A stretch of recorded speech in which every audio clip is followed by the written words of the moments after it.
Hello lads, today I'm making a bit of an update video on one of my doors that I posted a tutorial on. I'll throw the thumbnail up on screen right now. It is this zero-ticked 5x5 door. This orange one right here is going to be the normal door that I made a tutorial on. You can see it works right here. And now I did actually change the title to make it say locational or whatever, because it is actually locational here. And I'll show you why and how a viewer of mine found it. So basically the story goes, a viewer of mine joined the Discord server and then was like, hey, my 5x5 door, I refollowed the tutorial 3 times and it still does this every time I try to open it.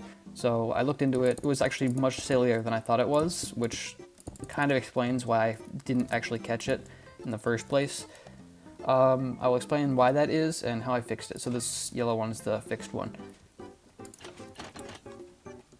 So basically, if I was just going to use this again, you can see that there is a bit of unintended behavior with this observer right here. It should only get 2 pulses, but then it pulls back again and then it messes up the entire quad.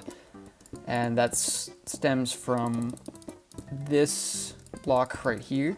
So you can see if we look at this block really closely, you can see it does the funny. It does 2 pulses like that.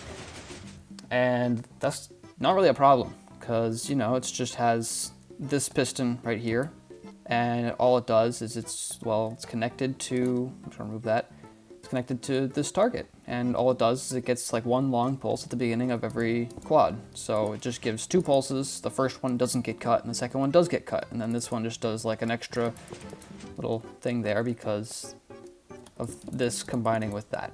So basically this thing should just do 1 long pulse, but you can see it does actually more than that if we look really closely. You can see it does 1 long pulse and then a 3 game tick shorter pulse later on. And that happens only on the first one. Well, it would happen on the second one, but the second quad gets screwed up anyway. And the reason why that happens is because this piston right here updates this spot at the wrong time, and then this piston gets a bud from this observer going down into this block, which QCs that, and it gets a 3 game tick pulse, because this thing does a 0 tick during that time that that block is powered. So that's not ideal. And then all that results in another pulse being sent through to here while this thing is pulsing, and so this thing gets repowered like before it's even done retracting. This dust gets like a 1 or 0 microtick pulse depending on location, and when this thing repowers itself, there's only like a chance that this piston can do a 0 tick again, and then that is what messes up the entire quad. Just focus on this observer, you'll see it does 3 moves on the opening. So then it pulls back again, and that's a result of that 1 microtick pulse that only sometimes lands depending on location and direction or whatever. It's just unreliable, as we know. Anyway, so the way to fix this is, well, first off, you'd think like, oh, you just change the updater piston so it's facing like that. It doesn't update that anymore and problem solved. Well, not exactly, because you can see that there is a solid block above this. You're like, can you move this? But nope, you can't move that. It's very unfortunate. So we resorted to something else. So we can fix most of the pulses here, because mostly the problem here is with the refire and the first pulse of the next quad. So if we have a 3 tick here, the normal piston right there, we can have an observer right there. And that fixes most of the things except for the first pulse of the quad, which shouldn't actually matter that much because, you know, it's just the first pulse. It's just goes down like this. And that is only on the second iteration that it fails, this 1 pulse. It doesn't update here in time. But that shouldn't matter because, of course, it gets powered, right? Like the piston arrives. But no, it's never that simple, of course, because yes, the piston does arrive there, but unfortunately this piston just happens to be too stupid to let that pulse go through, because there's a lamp here, which means that there are 2 pulses here that are 3 ticks apart, which means that this block right here gets removed at the exact same game tick that this repeater turns on.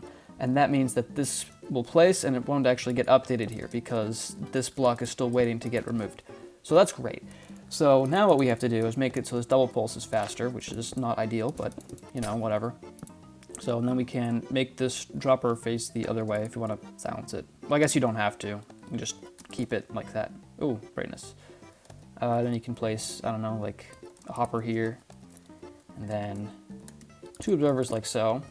And then you have to break this because that doesn't work anymore. Just kind of move it. So now it's like this, and then replace this dust. Because we couldn't have a block here, because now we need a leaf. Where's the leaf at? There's the leaf.